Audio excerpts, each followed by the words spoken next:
If someone had told me that one insignificant choice would change my entire life, I would have just laughed.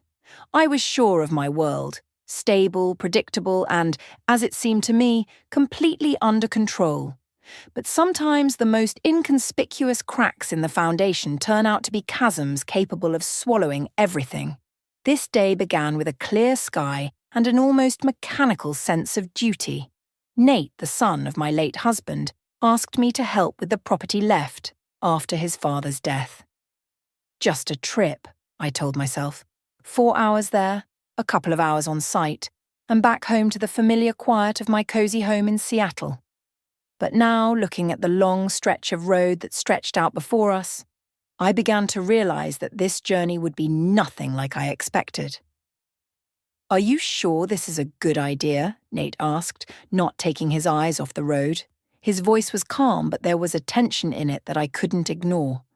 "Of course," I replied, trying to look confident. "It's just documents, Nate. Nothing complicated." He didn't answer. His face remained impassive.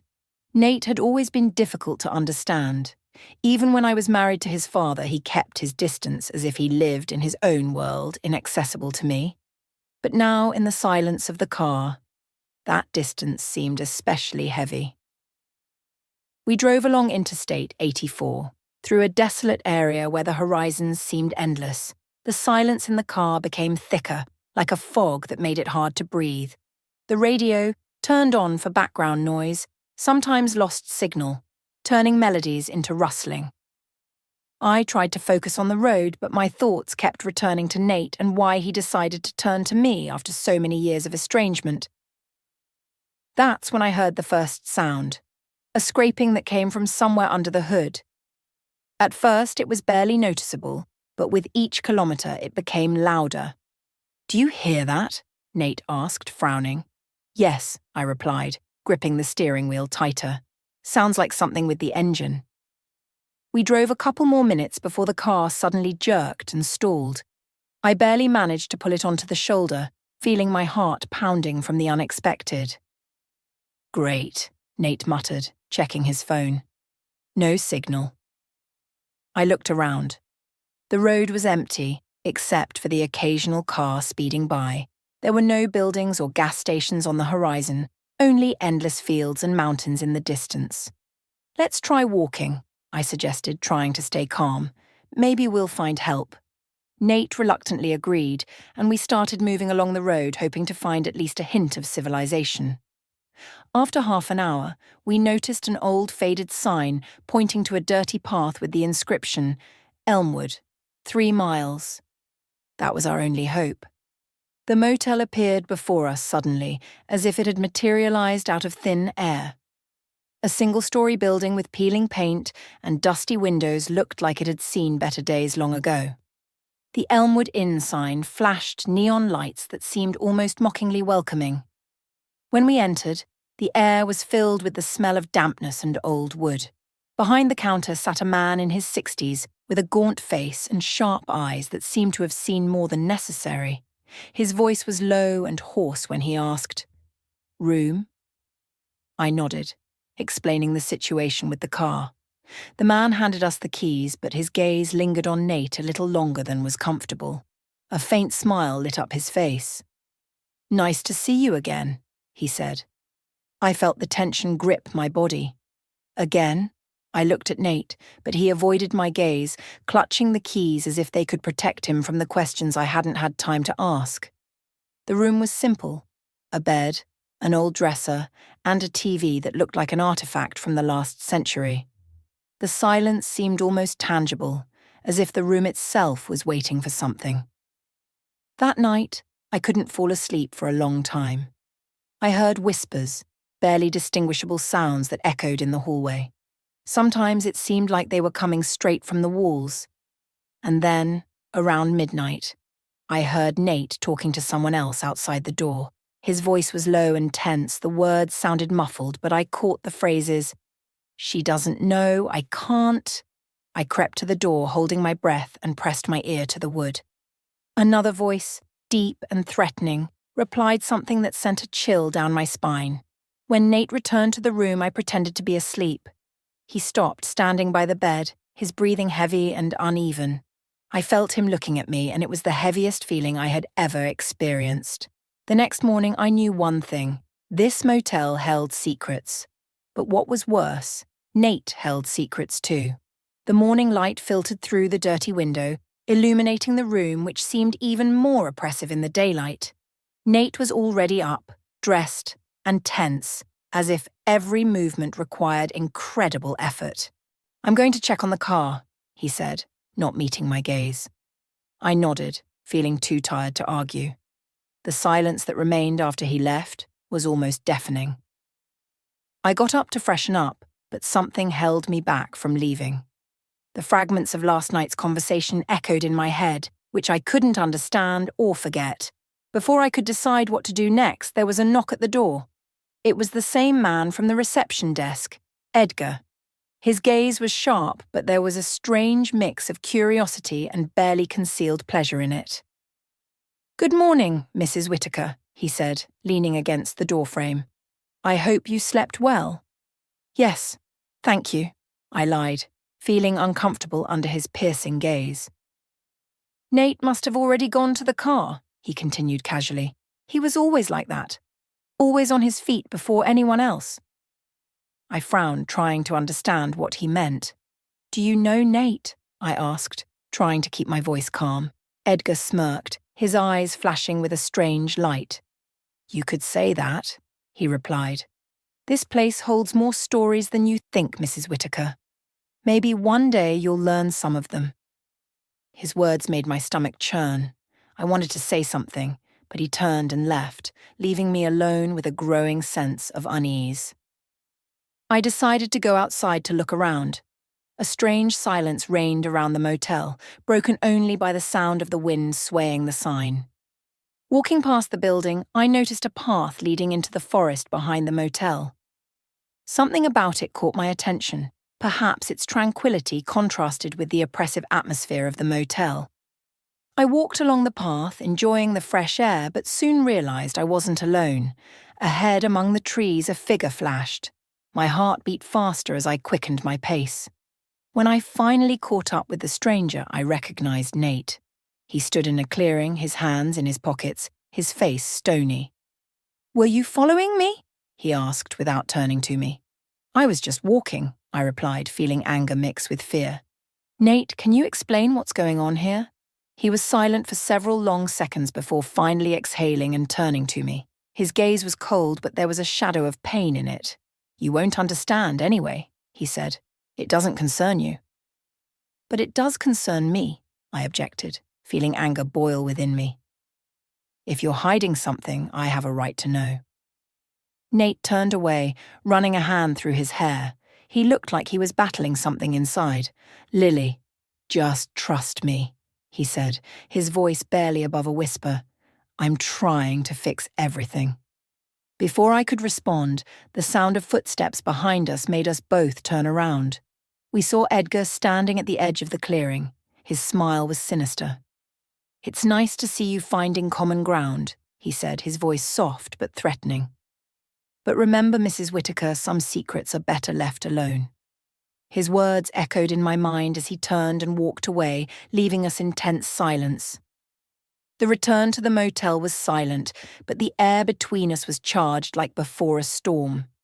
Nate walked ahead, his steps quick and sharp. I followed him, feeling the growing tension in my chest beginning to consume me. When we entered the room, he slammed the door so hard I jumped. He turned to me, his eyes shining with a mix of anger and despair. "You wanted the truth?" he asked sharply, his voice echoing in the room. "Are you ready to hear it?" I looked at him, feeling a strange mix of fear and determination inside me.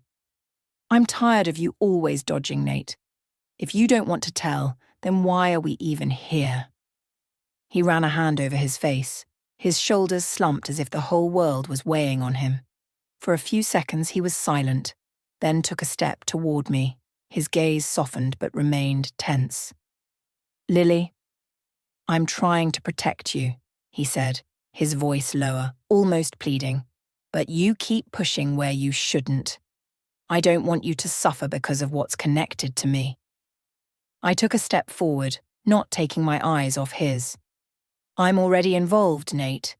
You asked me for help yourself, so either you tell me or I'll find out another way. A silence hung between us so thick it seemed the air in the room had become denser. Nate suddenly lowered his gaze, his jaw clenched tightly. And then he did something I didn't expect. He moved so close to me that I could feel his breath.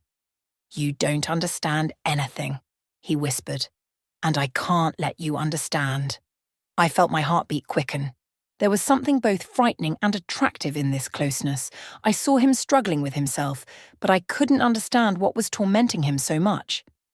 I raised my hand to touch his shoulder, but he grabbed my palm. His touch was firm but not rough. He looked at me as if searching for answers to questions he couldn't ask. Why are you so insistent on being close? He asked, his voice soft but piercing. Because I can't help it, I replied, surprised by my own honesty. Those words seemed to break the wall between us. Nate took a step forward, his hand still holding mine, and now only a few inches separated us. I couldn't say who crossed the boundary first, but the next moment he leaned in, and our faces were level.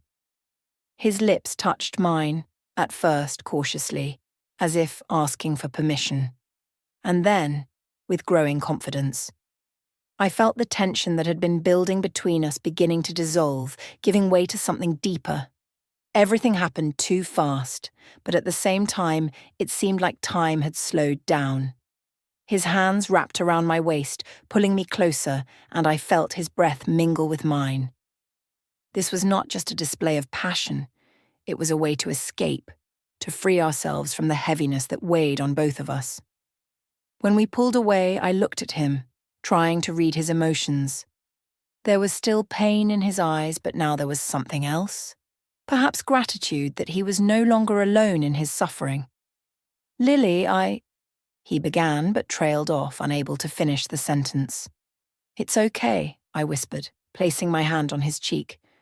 We'll manage. That moment was a turning point for both of us. He was no longer just the distant stepson I knew, and I was no longer a stranger to him. A connection had formed between us that promised both answers and new questions. The next morning, a strange silence hung in the room. The rays of the morning sun filtered through the dirty window, colouring everything with a golden hue. Nate sat at the table staring into a cup of cold coffee, and I watched him, feeling the memories of the previous evening evoke mixed feelings in me. We need to get out of here as soon as possible, he said without looking up. Do you think that will solve all the problems? I asked, leaning back on the bed. Running away from here won't change what's haunting you. He sighed but said nothing. I could see the battle raging inside him.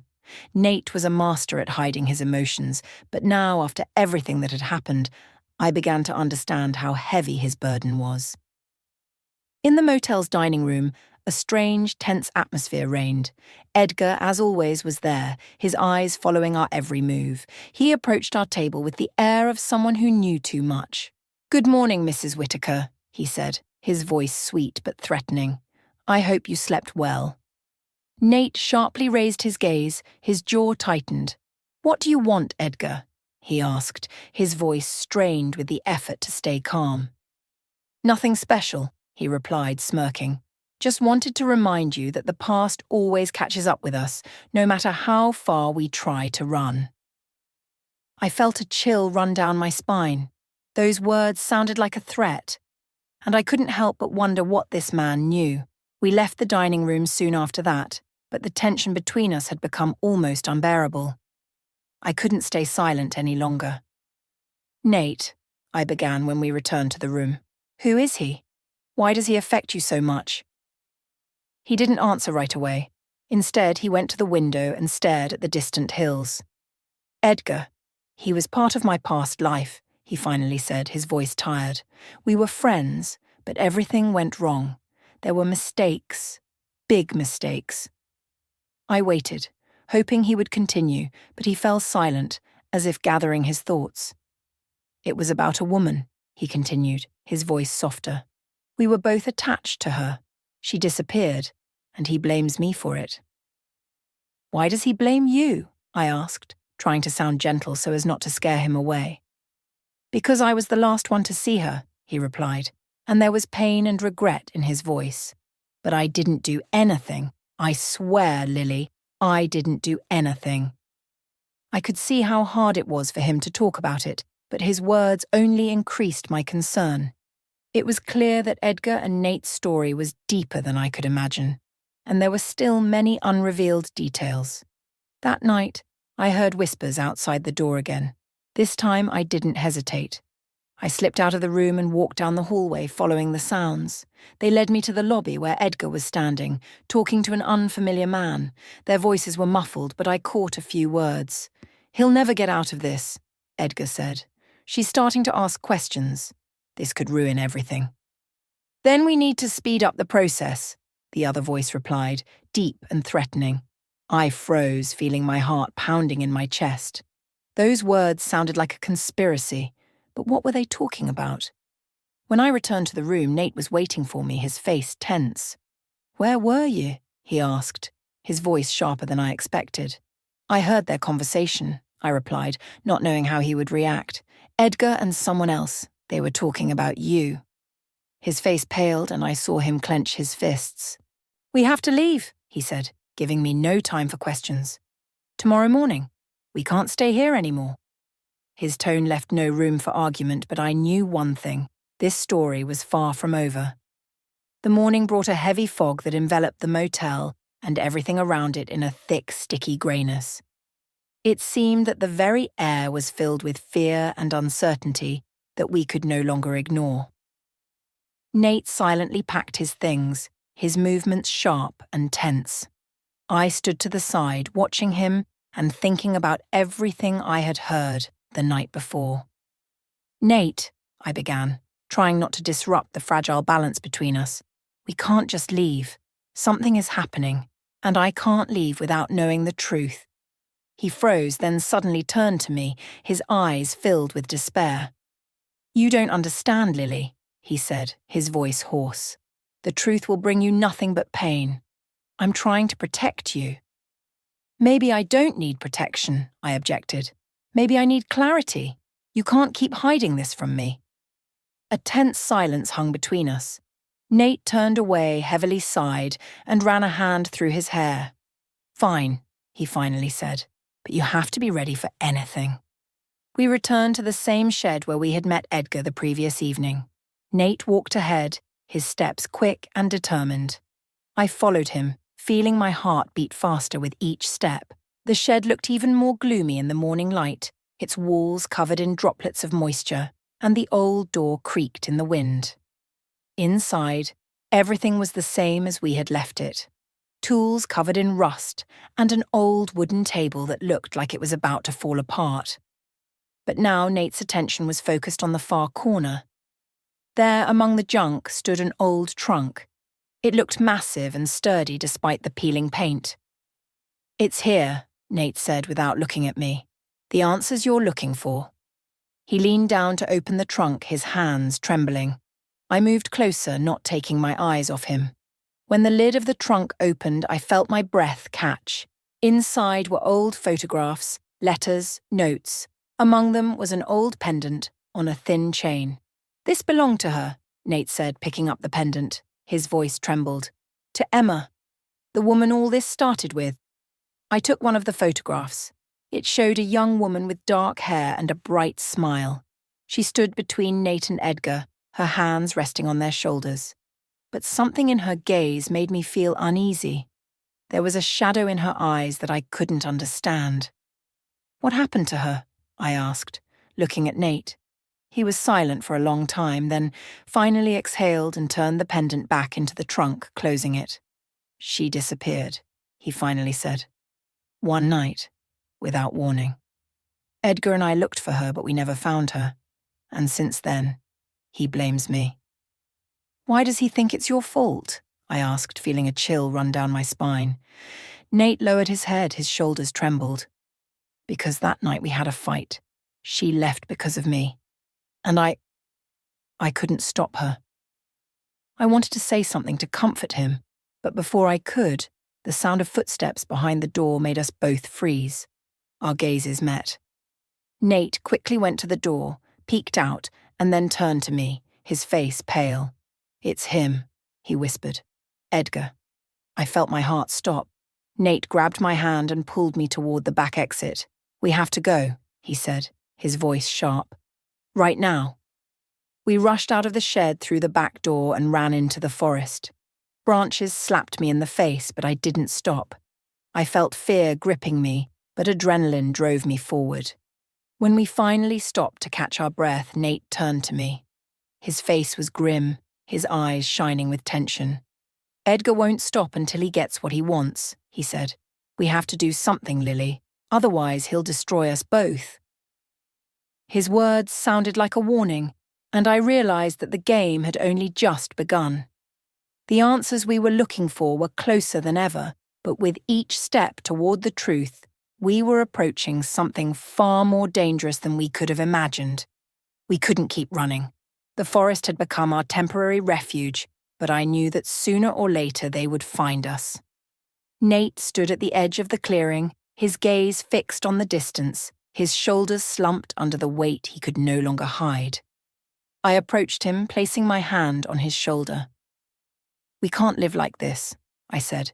"We need a plan, and we need to put an end to this once and for all." He nodded, not taking his eyes off the horizon. "I know, Lily, but if we do this, there's no turning back." We returned to the motel in the evening, when the shadows grew longer and the air was filled with the anxious whisper of the trees.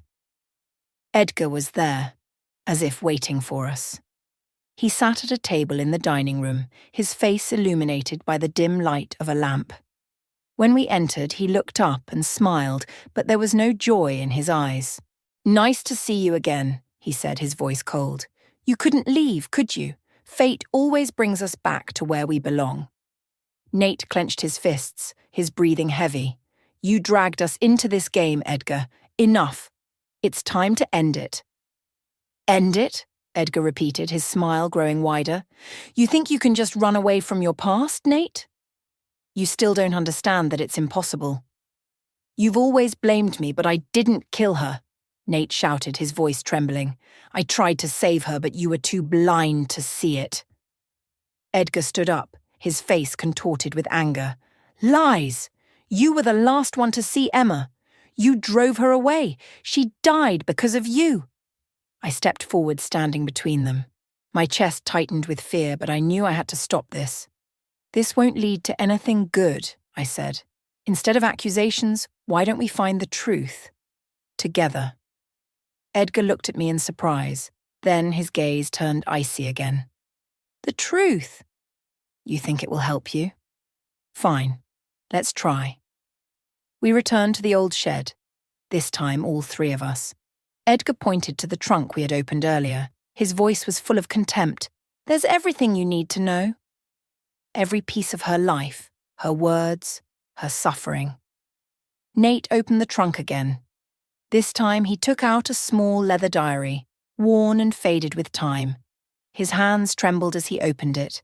The pages were filled with neat handwriting. I stood next to Nate, reading over his shoulder. The entries were full of contradictions, pain, and hints of fear. In one of the last entries, Emma wrote about feeling trapped between two people who loved her so much it had become dangerous. "I can't choose," the entry said. "Nate is trying to save me, but I can't leave Edgar. They both pull me in different directions, and I'm afraid this will end badly." Those words cut through the air like a knife. Nate closed the diary, his face grim. "She was scared," he said softly. "I knew that, but I didn't know how much." Edgar stepped closer, his gaze fixed on the diary. "She wouldn't have died if you hadn't left her," he said, his voice soft but full of rage. "I didn't leave her," Nate shouted. "I tried, but she left on her own. I loved her, Edgar. Don't you understand that?" Edgar froze, his face softened, but only for a moment. "Love? That wasn't love. That was obsession. And you were just like me." Those words hung in the air. I felt the tension building, ready to explode. But before either of them could say anything else, a photograph fell out of the trunk. It showed Emma, but not alone. She stood with a third man whom none of us recognized. "Who is this?" I asked, picking up the photograph. Edgar and Nate were silent. This was the moment of truth. The next day we left Elmwood Inn. My heart was heavy, but I felt we were closer to the truth than ever before. The photograph of the third man remained with us, like a key to the mystery. Edgar said nothing more. He stayed at the motel, his eyes empty, his face stony. Perhaps he realized that his hatred toward Nate was misplaced, but he was not yet ready to make peace with it. When we returned to the road, I looked at Nate. His face was focused, but there was no longer that heavy burden in his eyes that had haunted him since the beginning of this trip. "What now?" I asked. He looked at me, his lips curling into a faint smile. "We'll find him," he said. "We'll find the one who was truly to blame." And although the road ahead was long and full of uncertainties, I knew one thing. Now we were on the right path.